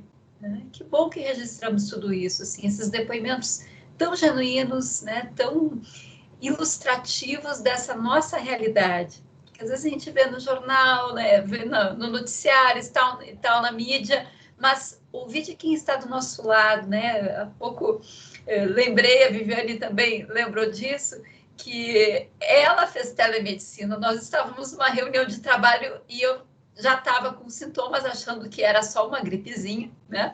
E ela disse, é Covid. Acabou que eu fui fazer o teste, né, Viviane? Então, passei por... Você presa por exercício ilegal da medicina. Mas acho que fala desse olhar atento, dessa questão que está muito próxima da gente e que fico imaginando que esse registro daqui a um tempo nos ajuda a olhar para trás e compreender a história, né? Mas para além dessa minha divagação aqui, né, e enquanto o pessoal, quem sabe, aquece para fazer perguntas, eu gostaria de destacar alguns pontos que conversam diretamente com aquilo que nós estamos, né, já há alguns anos trabalhando, discutindo no nosso grupo de pesquisa de liderança e gestão de pessoas, né? E o meu intuito aqui é provocá-los nessa discussão, colegas que estão aqui, enfim, né? Mas o que eu escutei e que merece ser reforçado a partir dessas falas, né? Do quanto é importante as organizações realmente investirem naquilo que o nosso querido professor Oscar fala tanto, né? Que é o investimento sob o capital, o potencial humano, porque isso dá retorno. Fiquei pensando que muito das histórias que vocês trouxeram, histórias no bom sentido, de narrativas, né? Elas têm a ver com uma capacidade de resposta apenas porque há capacidade instalada, né? Ou seja, a adequação de processos, né, de fluxos de trabalho, como aconteceu lá no RH, 500 pessoas contratadas, né, assim, a gestão de montar uma UTI em 6 horas, estou lembrando de alguns exemplos, ela só ocorre se a organização tem capacidade instalada, se a organização tem esse preparo mínimo que seja de estrutura e de competência profissional. Outro ponto que me chamou muito a atenção, que começou a aparecer em especial na fala do Calil e depois na do Saulo, é a questão da interdependência organizacional e interorganizacional. Ou seja, isso foi necessário para a identificação e a solução dos problemas, né? Então, nesta rede de interdependência, eu fui aqui livremente anotando, por exemplo, o papel que o marketing teve, né, na comunicação daquilo que estava sendo vivenciado no caso da Santa Casa, o papel da área de TI, né, a Roberta, aí, tanto que colocar no ar uma telemedicina rápida, também na PUC, a questão da telemedicina, o papel dos institutos e da educação como Tecnopuc para gerar inovação daquilo que foi detectado por profissionais técnicos, né, mas que precisavam de outros profissionais para realizar aquela ação. O papel da comunidade, dos pares, o diálogo entre instituições hospitalares, do governo, né, o papel da secretaria lá testando os equipamentos para a Anvisa. Então, nós estamos tendo aqui uma ilustração muito concreta do que tanto se fala, que é a rede, a interdependência. O pessoal aqui já está, Patrícia, lá do Gestão Educacional, já está nos trazendo resiliência, presença, união, justiça, né? Ou seja, ilustraram muito bem os pilares da gestão de pessoas que tanto a literatura nos instiga a pesquisar, a evidenciar os bons resultados, que a fala de vocês, né, confirma. Fiquei muito atenta à questão da saúde e da segurança do trabalho reconfigurada, né? Deixa de ser uma área, eu vou chamar assim, Viviane, me ajuda, standard, né? E ela passa a ter desafios muito significativos, como a questão do medo. Estou lembrando da nossa pesquisa sobre coaching, e que a gente fez no meio da pandemia, e um dos principais motivos das lideranças buscarem esse atendimento foi para poder lidar com o medo seu, em primeiro lugar, o medo dos seus liderados, né? O medo de quem estava no entorno, então, medos variados. Este olhar de humanidade que o Saulo falou, ele também se dá, porque talvez a gente esteja diretamente exposto a algo que é naturalmente humano e que numa sociedade mais glamurosa, às vezes fica mais escondido, que é o medo de sermos vulneráveis, o medo da morte, né, que é a coisa talvez mais primitiva aí. Então, aqui é preciso pensar políticas de gestão de pessoas que não sejam proforme, né, que realmente lidem com aquilo que esse cenário está despertando. Gostaria de destacar também as boas lições sobre tomada de decisão que aparecem, né? Quando o Dr. Calil lá trazia a questão, olha, decidimos ter que parar com os transplantes, e eu fico pensando o impacto disso, porque a decisão ela não é só para o agora, né? É imaginar, isso aparece muito bem na sua fala, quando traz a questão do surgimento de outras doenças, enfim, né? Daquilo que eu posso nomear assim de uma complexidade sistêmica para além da causa que a gente consegue nomear no momento. Né, o Covid está matando, né, mas não só por aquilo naquele momento, é por todo o efeito sistêmico que ele vai trazer e que se repercute em situações como essa que foi bem colocada aqui. Vejam que eu me alongo, então eu quero ouvir aqui as questões, mas a questão da impermanência, né? Quem está lá nos nossos grupos ouve frequentemente, né, de Mohan a Bauman conversando com gestão de pessoas, e a impermanência, ela é própria de cenários complexos, e ela é, cada vez mais, né, o exercício da liderança. Lembro lá de um texto que a gente muito estuda, que se chama A Liderança como a Confirmação da Dúvida, né? Esse é o exercício de decidir na impermanência. Enfim, assim, eu acho que vocês realmente nos trazem um legado muito grande de lições e de olhares que precisam ser ampliados para a liderança e para a gestão de pessoas, né? Desde a questão do controle, Saulo, quando tu diz assim, olha, a gente teve que controlar o transporte, a gente tem que entender que a liderança, ela se faz nessa dialogia, né, do soltar, do lidar com o impermanente, com aquilo que eu não domino, mas no ter muito claro aonde que eu tenho que exercer o papel gerencial, o controle, né? Então, gostaria de trazer esse exemplo também. Bom, e eu sei que tem vários colegas e vários interlocutores aqui de grupo de pesquisa, então eu vou fazer aqui um apelo, né, para que outras vozes se levantem, tragam questões, enfim, né?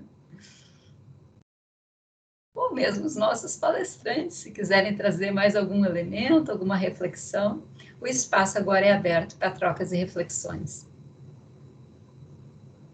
Eu quero fazer uma confidência aqui. Essa decisão que o Dr. Calil teve que tomar, eu assisti, e pela primeira vez eu vi o Dr. Calil tendo que usar um lencinho, né, Dr. Calil? Foi emocionante ver um cirurgião, né, desse calibre, tão sensível, num momento muito, muito verdadeiro, assim, né, é um orgulho. E, ao mesmo tempo, ver a emoção, né, a responsabilidade, foi muito... Então, estou entregando aqui meu colega. Bacana. Muito, muito bacana ver isso, né? Se confirma o olhar de humanidade, né? Eu estou vendo aqui que o Luciano Zufo, né, nosso doutorando, que vem da área médica, que é médico também. Tudo bom, Luciano? Boa noite. Está com Boa a noite, mãozinha Patrícia. levantada, a palavra é tua. Boa noite. Primeiramente, eu queria dar os parabéns primeiramente para a Viviane, mas principalmente para o Calil, que a gente já participou de várias discussões aí juntos, né, Calil? E para o Saulo, pelas palavras que ele falou, né, parabéns aí pelo debate, mas eu queria aproveitar, como sendo da área médica, eu acho que uma das coisas mais importantes, e também sou diretor técnico, não de instituições tão grandes, mas eu imagino que uma das coisas mais difíceis para vocês, quem sabe, foi mobilizar a equipe médica que vocês controlam dentro do hospital, porque o diretor técnico nada mais é um maestro que tem que reger vários médicos e várias equipes. E a gente sabe que na época em que houve o colapso, digamos, quase total dos hospitais, a gente teve que deslocar vários médicos, tirar eles do, digamos assim, do dia a dia deles e trazer para dentro da guerra, né? E ao mesmo tempo, muitos viam, a gente teve vários colegas aí que mesmo batalhando, vieram a perder a vida e nos deixaram. Como que vocês trabalharam isso na equipe de vocês? Porque isso, sim, é ter que ser líder, de mexer com dores, de mexer com coisas que estão muito presentes e estão aí no dia a dia, e você tem que manter a equipe animada e fazendo aquilo que eles têm que fazer no, digamos, 100% do dia no hard, né? Não poder cair aquela qualidade. Como foi para vocês trabalhar isso em vocês mesmos, porque isso mexe com a gente é humano, e com a equipe de vocês? É uma pergunta, eu acho que é uma pergunta muito pertinente, porque vem naquilo que a gente líder, às vezes nós temos que tomar decisões muito mais de coisas de liderança e também pensar num grupo todo. Obrigado e parabéns. Obrigada, Luciano, pela boa reflexão aí. Posso começar? Vai lá, Falo até fazendo dentro da nossa política de reposicionamento, a gente fez uma opção no início do ano passado de trocar as equipes de UTI. Nós modificamos o formato de contratação e trocamos as equipes de UTI.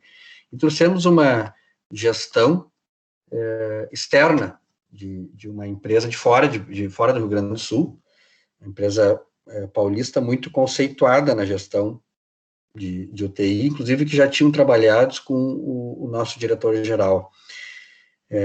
E, para nossa surpresa, essa equipe não deu a resposta que a gente esperava. E nós tivemos que, então, aí já no meio da pandemia, tivemos que assumir a gestão integralmente da UTI e escolhemos, então, para fazer a gestão, uma médica gestora, uma médica, então, que era de uma equipe, já estava atuando na instituição, e que, para nossa grata surpresa, se revelou, assim, uma guerreira, seja no atendimento dos pacientes, seja na organização dos times que atuou, né, durante a pandemia na área intensiva. Então, acho que, assim, respondendo a pergunta, é muito uma questão de, em primeiro lugar, ter bons gestores, o diretor técnico, obviamente, é o responsável maior, né, pela questão médica na instituição, mas não é o único, né? E se não tiver bons gestores, a coisa não funciona, né? O hospital não anda. Então, ter bons gestores qualificados, e para isso se precisa contratar boas pessoas, se precisa remunerar adequadamente, se precisa dar feedback para esses gestores, assim, talvez a maior parte do caminho.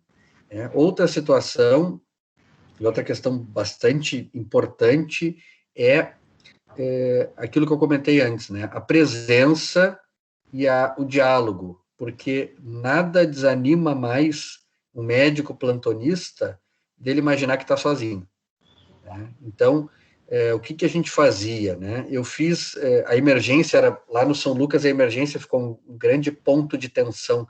Emergência é tensão por natureza, né? A minha origem é de emergência, quando eu fui lá para São Lucas, eu fui chefiando a emergência, inclusive, então é uma área que eu conheço bem. Emergência é um ponto de tensão constante, né? Porque chegam pacientes graves, a gente tem um perfil de emergência de extrema gravidade, a gente atende um número muito grande de pacientes graves no dia a dia. E nós tivemos aqui uma condição onde nós chegamos a ter 40 pacientes de UTI dentro da nossa emergência. Nós montamos um cenário de guerra para atender esses pacientes de uma forma adequada. E ainda a pressão daqueles pacientes que estão chegando graves no momento de tensão da pandemia. Então, eu ia diariamente na emergência, durante a semana, nos finais de semana, a gente ia diariamente na emergência, ver como é que estava a situação, conversava com todos os plantonistas que estavam na emergência, dava uma olhada na situação geral, como é que estão os pacientes, como é que está a necessidade de equipamento, conversa, discute. É verdade que vai faltar medicação? Não, não vai faltar medicação, a gente vai resolver. Ah, mas nós estamos sem respirador. Vamos resolver, liga para a UTI, tem um respirador, desce o respirador. Então, fazia uma coisa de ver que o gestor está presente, né? Que a direção não está alheia à necessidade daqueles plantonistas, daqueles colegas que estão lá atendendo a linha de frente. Fizemos várias reuniões, além de ir na UTI, também com uma frequência muito grande, fizemos reuniões com todas as equipes de UTI, chamava todos os médicos de cada uma dessas equipes, que são várias, fazia reuniões com a equipe, fazia conversas, e com os gestores, porque também tem outra situação. O gestor, e nós casualmente tínhamos uma gestora da emergência, uma gestora da UTI, perdão, que era, como eu comentei, que foi um grande achado, né, porque ela não era alguém com grande experiência de gestão, e na emergência um gestor muito experimentado e com bastante estrada, né? Então, além de ser um médico muito competente, um gestor bastante experimentado. Então, também dá suporte diário para esses gestores, de mais área cirúrgica e mais área clínica, gestão de leitos. Então, a gente fazia reuniões diárias, fim de semana, nós fizemos durante um mês, mais ou menos, reunião todos os dias, inclusive, nos finais de semana, com esses gestores, reuniões com a Secretaria de Saúde, a gente tinha huddles diários, então, pequenas reuniões para distribuição de pacientes. Então, a gente fazia uma reunião com os gestores, fazia reunião com a Secretaria de Saúde, e, na sequência, fazia uma reunião com as principais lideranças do hospital, aí puxada pelo nosso diretor-geral. Então, nós fazíamos, em média, 3 horas de reunião por dia, inclusive nos finais de semana, para afinar toda essa orquestra, né? Se o diretor é o maestro, tem uma série de músicos aí, e cada grupo lá, seja corda, seja sopro, seja qualquer músico da orquestra, tem o seu líder também, né? E aí nós fazíamos um suporte muito forte para essas lideranças, para que não se perdesse, né? Então, a gente manteve isso aí de uma forma... Acho que essa é a maior lição que eu tiro, assim, a presença, tá junto, tá sempre dando suporte, né? E ter boas lideranças, ter bons chefes, ter bons coordenadores de cada um desses setores. Obrigado, Zufo, prazer te reencontrar. Nos vimos algumas vezes aí nessa pandemia, discutindo às vezes assuntos não tão relativos a isso, mas às medicações, né? Lembro das nossas conversas. Mas esse momento de pandemia nos pegou num momento bastante favorável, porque há um pouco tempo antes nós começamos na instituição a horizontalização dos serviços, né? Então, as UTIs têm uma coordenação única, e embora houvessem pacientes em diferentes UTIs dos hospitais da instituição, a gente tinha uma coordenação única. Agora, é evidente, né, Zufo, que nós tivemos momentos de instabilidade, né, especialmente nos momentos de crise, isso que o Saulo falou, nós fazíamos também essa conversa direta, às vezes a perda de um colega, né? Não me lembro bem de um caso de uma colega de fora de Porto Alegre que teve uma trombose mesentérica, acabou morrendo de uma forma súbita numa das nossas UTIs. É um quadro que abala muito toda a equipe, né? Então, aí entra muito essa questão que a Viviane falava antes da telepsicologia, do auxílio, não é? Mas o líder tem que estar do lado, tem que conversar com as pessoas. Eu, durante todo esse período, não deixei de ir um dia no hospital, não é? Sempre procurando estar junto dos líderes das UTIs, porque a gente sabe que ali, nas UTIs e nas emergências, é que estavam os problemas mais agudos, não é? Então, essa conversa direta é extremamente importante. E se ajudar, é fundamental que todos tenham na cabeça a ideia de se ajudar. E eu lembro de um caso muito característico disso tudo, porque nós temos hospitais fora de Porto Alegre, e na época de Gravataí, em que houve uma crise gigantesca em Gravataí, o único hospital de Gravataí é o Dom João Becker, que pertence à Santa Casa. E nesse momento a gente não pode abandonar o teu colega.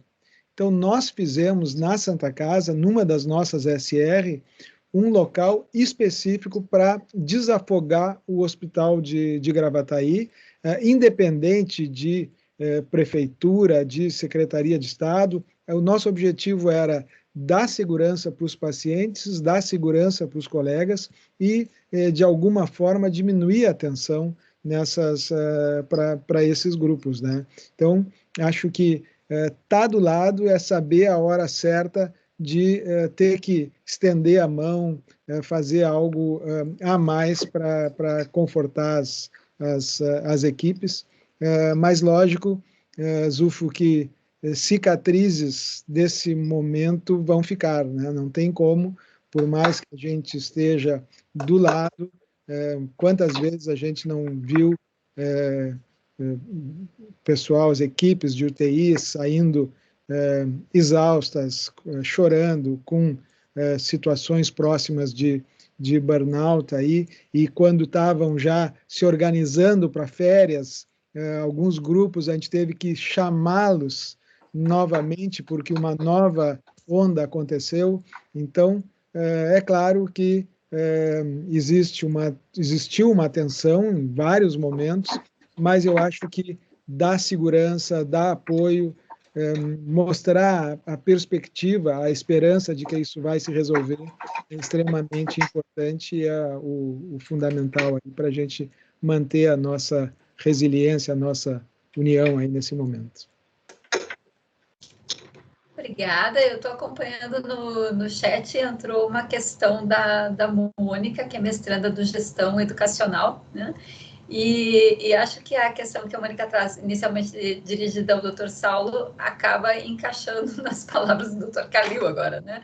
Ou seja, como é vista essa questão da saúde mental dos profissionais da saúde, né? Principalmente os que estão na linha de frente.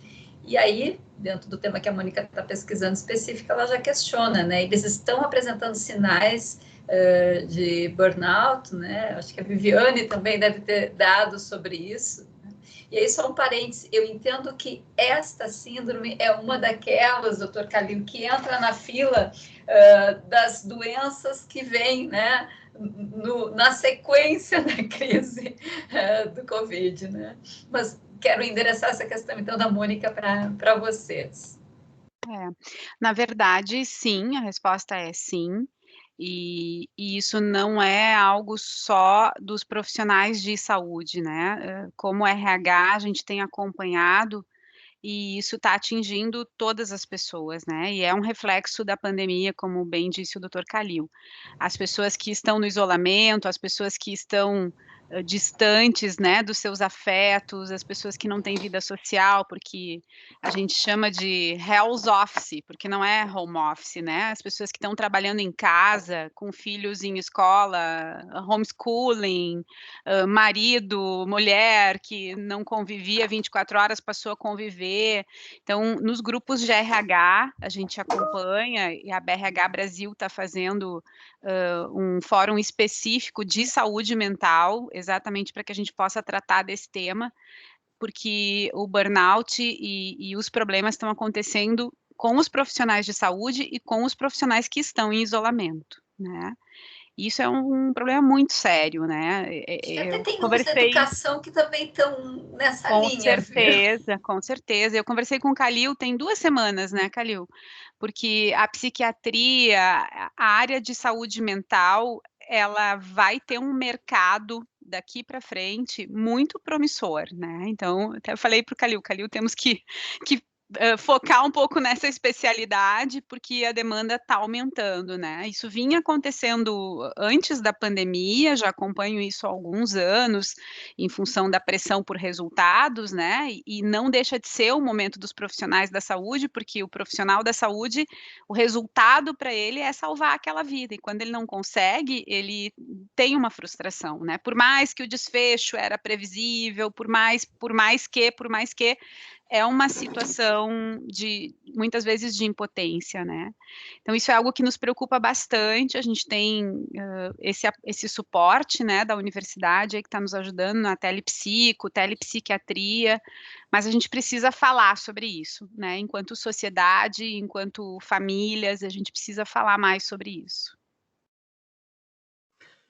Eu acho que é bem isso, já colocado pelos colegas, certamente tem uma pressão psicológica muito grande,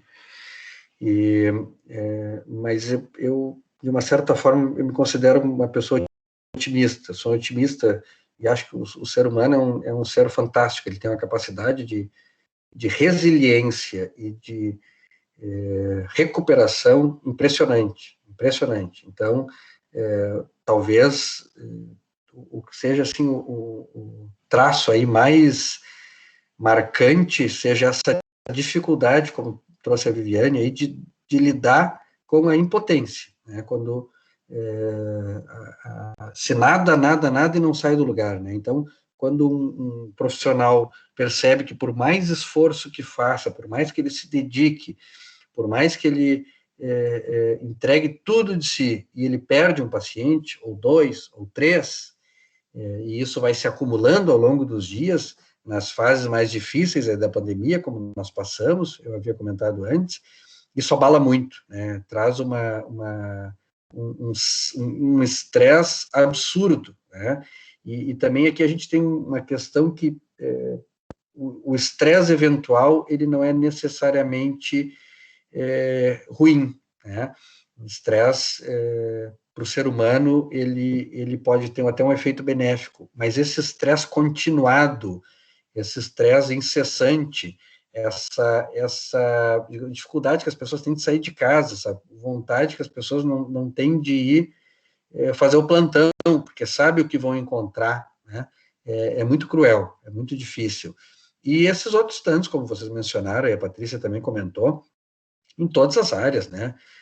Avós que se viram privados do convívio dos filhos e dos netos, profissionais que tinham uma vida estruturada, organizada e de uma hora para outra ou perderam o seu emprego ou tiveram que se reestruturar totalmente, as crianças sofreram de uma forma absurda, né?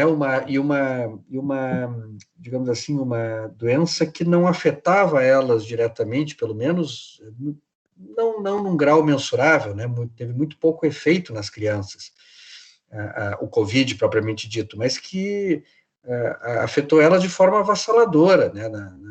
Na questão do convívio, na questão das aulas, no aprendizado, nós certamente teremos aí muitas cicatrizes do Covid pelos próximos anos em toda a sociedade, né?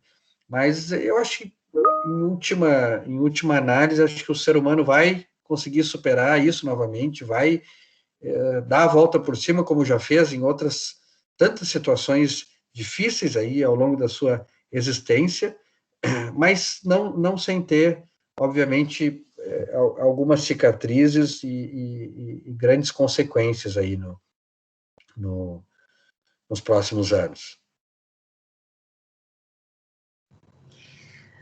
Muito bom, muito obrigada. A gente está chegando aqui ao final das 2 horas combinadas, né? E como eu disse, eu acho que aqui nós temos o registro de uma aula em vários aspectos, em vários sentidos. A Roberta ali deixou uma excelente dica de amanhã no YouTube. Como é que é memória e os efeitos psicológicos da pandemia, luzes da ciência, né? Então já está ali para o pessoal, vários elogios aqui no nosso chat, né? Eu acho que de fato a gente conseguiu trazer aquilo que estávamos buscando, né? Professor Freitas, quer fazer algum comentário? Viu que abriu a imagem aí? Não, só agradecer também, que foram discussões aí muito interessantes, algumas, né, traz algumas reflexões para a gente. Eu tenho certeza que os nossos alunos ali, o público em geral, né, que está aqui assistindo, com certeza vão aproveitar bastante essa discussão. Eu só, não sei se dá tempo para uma última pergunta, não sei, bem rapidinho, né?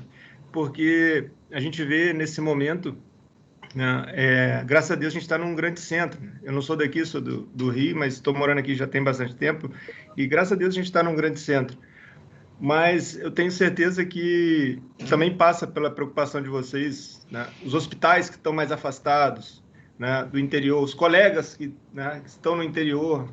Como que é possível, né, compartilhar esse conhecimento, esses aprendizados, principalmente para aqueles hospitais mais carentes, aqueles locais mais distantes, assim, né, que a gente possa também ajudar essas pessoas. Sei que foge um pouquinho do tema, mas fiquei pensando nisso, porque a gente, né, pode se considerar privilegiado por estar aqui em Porto Alegre com essas 2 instituições aí maravilhosas. Não, José Carlos, eu acho que é bem super pertinente a tua colocação, porque até foi motivo de várias iniciativas aí durante a pandemia, e aí, graças à telemedicina, a possibilidade de se realizar, inclusive, rounds com UTIs do interior, de outros estados, de se discutir o uso de medicamentos, de se dar apoio na questão dos suprimentos.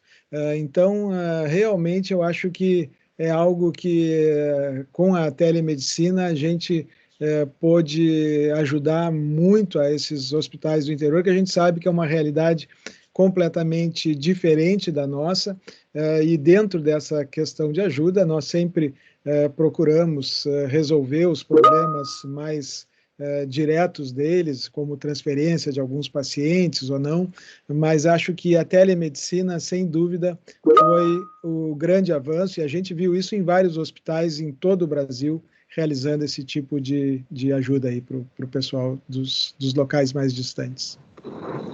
Maravilha, professor Freitas, que puxa um projeto sobre liderança, gestão do conhecimento e transformação digital, vai ter aí campo de estudo também nas organizações hospitalares, né? As pessoas estão se despedindo, agradecendo muito, né? E isso nos deixa muito feliz. Saulo, eu vou me alinhar, né, a essa tua postura de ter o otimismo, a esperança, né? Que lá os autores vão chamar de capital psicológico. Mas ficou muito marcada essa ideia, né, que foi comentada, de que as cicatrizes ficam. Fiquei pensando na importância da gente realmente ressignificar essa estética, né, como conceito social, assim como se reformula a noção do belo, muitas vezes, mudando padrões. O desafio que a gente tem em ressignificar essas cicatrizes e fazer disso algo que nos fortaleça, né, e nos enriqueça, nos embeleze mais como humanidade. Assim, eu acho que está aí a oportunidade, né? Muito, muito obrigada. Eu tenho a alegria de poder, de alguma forma, seguir convivendo com todos vocês nesse debate. Obrigada por hoje em especial. Obrigada, Freitas, né, meu parceiro aí de grupo de pesquisa. Tivemos aqui doutorandos do Gestão e Negócios, mestrandos do Gestão e Negócio, mestrandos do Gestão Educacional, outros colegas visitantes. Muito obrigada, muito bom esse espaço, vai ficar registrado realmente no nosso PPGN.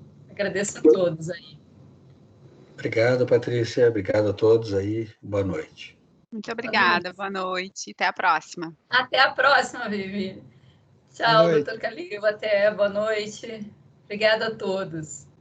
Roberta, que está lá no chat atenta. Seguimos no desafio, Roberta.